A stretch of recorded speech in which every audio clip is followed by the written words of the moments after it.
باتي أب علم زقال حزلو نتجراي زملكة حبريتا كم زتمرر منجست إثيوبيا أو زوز مجلسي قليتو بيسعفت قدم مستر تاجر أو زوز مجلسي محبرسب علم نتجراي كحجز قبرو زلو مسوعتا نلو على نتن حلاف نتن منجستي تاجر زنا إس كم زخانة بمجلس كبوليتيكا وربحان زنبالن زسرية كون يجبو إلى الله بزعباتي أب تجراي زلو زملكة حبريتا تاتون أب حق استدرخ يكونن قبل نقيفو معلو بزيكازي نشوعات مع خنات زين علم بزعباتي اب تግራይ ዘሎ ሰብ او قلولاو كتصبصبو كم زفقد قليزلو بي بي سي رويترز AFP الجزيرة نيويورك تايمز فرانس 24 فاينانشال تايمز يوم اتو منغست ኢትዮጵያ بتግራይ ዘሎ ኩነታት كتصبصبو فقيدلم ኣለኹ ኢልዎም ዘሎ መጻኢ ዕድል ትግራይን ድሌት ህዝብ ትግራይን ክንጽር ሃገራዊ ምይይጥ ከም ዘድሊ لؤخ حبرة أوروبا بيكا هابيستو تزاريبوم أب السودان ناب تجراين زركبو قديات كوينات تعذيبوم استمرسو توم لؤخ منغستي إثيوبيا نتقلو لاو أفلت أوك بود ليت كم زي بلو معزابو ما برهم علو بسولوس بزعباتيا بإثيوبيا تجراين أب السودان زتعذب وخونتات ملكتوم براسلوس مبرح زهابو هابيستو اتياب تግራይ ዘሎ قلولاو كم زي لك حساب كم منغست ኢትዮጵያ ዝንባለታት كم ዝተዓዘቡን ኣብ ቀረብ ሰብኣዊ ሓገዝን ገሰት ሰብኣዊ መሰላትን ሰመዝ መንግስቲ ኢትዮጵያ ዝህብዎም ጸብጻባት ንሓድሕዶም ዝተገራጨው كم ዝነበሩን ኣብሪሆም እቲ መንግስቲ ፌደራል ውን ዕጡቃቶም ሓራን ሰራዊት ኤርትራን ተቆጻጺሮሞም ዘለው ቦታታት ዝምልከት ንጹር ስእሊ ዘሎ ይመስለልን ዝበሉ ፔካ ሃቤስቶ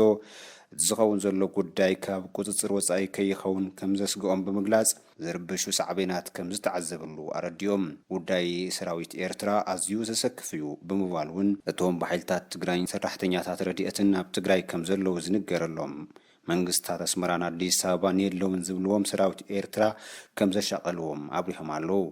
ኣብ ዓለም እቲ ብዙሕ ዝበሃል ቅልውላው ስደተኛታት ኣብ ምፈለምታኡ ንርእለና ዝበሉ ሃቤስቶ ጉዳይ መጻኢ ትግራይ ብግቡእ ክፍተሽ ኣሎ ድሕርቲ ሕጊ ምኽባር ድሌት ህዝቢ ትግራይ ክፍለጥ ኣሎ ምኽንያቱ መሪር ጽልኢት ዘሎ ክብሉ ሕብረት ኣውሮፓ ገዳስ ዘበለ ሓገዝ ገይሩ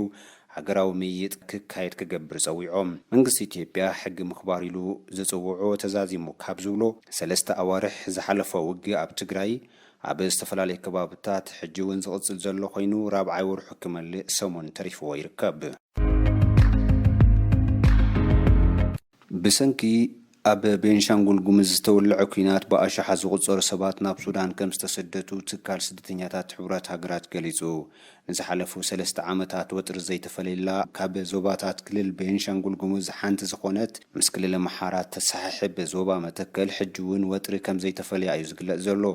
ጸብጻበቲ ብመንግስቲ ኢትዮጵያ ሹመኛ ዝሽወመሉ ኮሚሽን ሰብኣዊ መሰላት ከም ዝረድኦ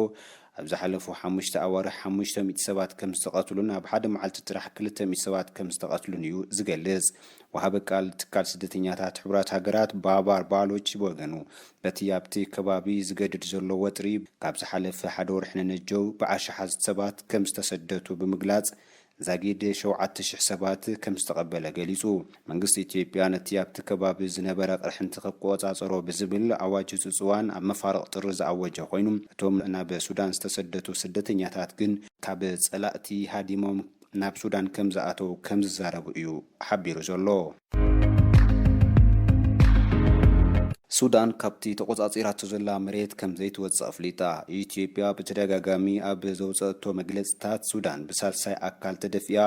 ንኢትዮጵያ ከም ዝወረረት ተኸሰስ ኮይና ብሰሙን ኣብ ዘውጽአቶ መግለጽ እውን ንሱ ደጊማ ሱዳን ሰራዊታ ካብ ዝሓዞ መሬት ምስ እተውጽእ ኢትዮጵያ ውሽጢ ደቃይቕ ንልዝብ ቅርብቲ ከም ትኸውን እያ ሚኒስትሩ ጉዳይ ወጻኢ ኢትዮጵያ ኣብ ዘውጽኦ ሓበሬታ ኣረዲኡ ዘሎ ሱዳን ብወገና እቲ ሕጂ ኣምሊሰዮ ትብሎ ዘላ መሬት መሰረት ስምምዕ 1902 መሬታ ከም ዝኾነ ብምግላጽ ውሳነ ሱዳን ንድሕሪት ዘይምለስን ብዓለም ለኻዊ ሕጊ ዝድገፍን ሕጋዊ ውሳነን ከም ዝኾነ እያ ብሚኒስትር ጉዳይ ወጻኢ ኣፍሊጣ ዘላ ብዘካዚ ኢትዮጵያ ብዝርርብ ግድብ ህዳሴ ብዘይ ሕብረት ኣፍሪካ ካልእ ኣካል ከኣቱ ከም ዘይትደሊ ዝገለጸት ኮይና ሱዳን ብወገና ውድብ ሕብረት ሃገራት ሕብረት ኣውሮፓን ካልኦትን ዝርከቦም ኣካላት ከኣቱ ድሌት ከም ዘለዋ እያ ገሊጻ ዘላ ግብጽ ብወገና ንመርገጽ ሱዳን ከም እትድግፍ ሓቢራ ኣላ